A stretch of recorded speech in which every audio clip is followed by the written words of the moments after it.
તાજેતરમાં લેવાયેલી નીટ યુજીની પરીક્ષા થઈ રદ. પેપર લીક થવાના કારણે પરીક્ષા રદ કરવાનો નિર્ણય લેવાયો. સીબીઆઈને સોંપાઈ પેપર લીકની તપાસ. નીટની પરીક્ષામાં પેપર લીક મુદ્દે ગરમાયું રાજકારણ. દિલ્હીમાં એનએસયુઆઈનું જોરદાર વિરોધ પ્રદર્શન. પેપર લીકમાં સરકાર સામેલ હોવાની એનએસયુઆઈનો આરોપ. અમદાવાદની મધ્યસ્થ જેલમાંથી પાકા કામનો કેદી ફરાર. હાઈ સિક્યુરિટી ઝોનમાંથી માલદે રામાભાઈ પરમાર નામનો કેદી ફરાર. જેલના મુખ્ય ગેટ પરથી જ પોલીસને ચકમો આપીને રફુચક્કર થયો.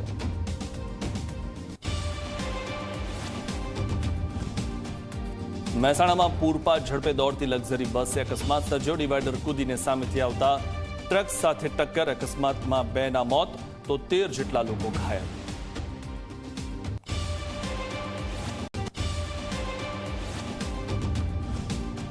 રાજકોટના મોકાજી સર્કલ નજીક દબાણ હટાવ કાર્યવાહી. ગેરકાયદેસર રીતે ઉભા કરાયેલા 33 જેટલા મકાનો ધરાશાયી થયા.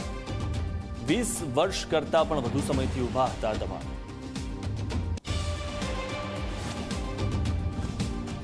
ફરી એકવાર આસામના મુખ્યમંત્રી બન્યા હિમંતા બિસ્વા શર્મા. ગુવાહાટીમાં હિમંતાએ લીધા મુખ્યમંત્રી પદે શપથ. અન્ય 4 ધારાસભ્યોએ પણ મંત્રી પદના શપથ ગ્રહણ કર્યા.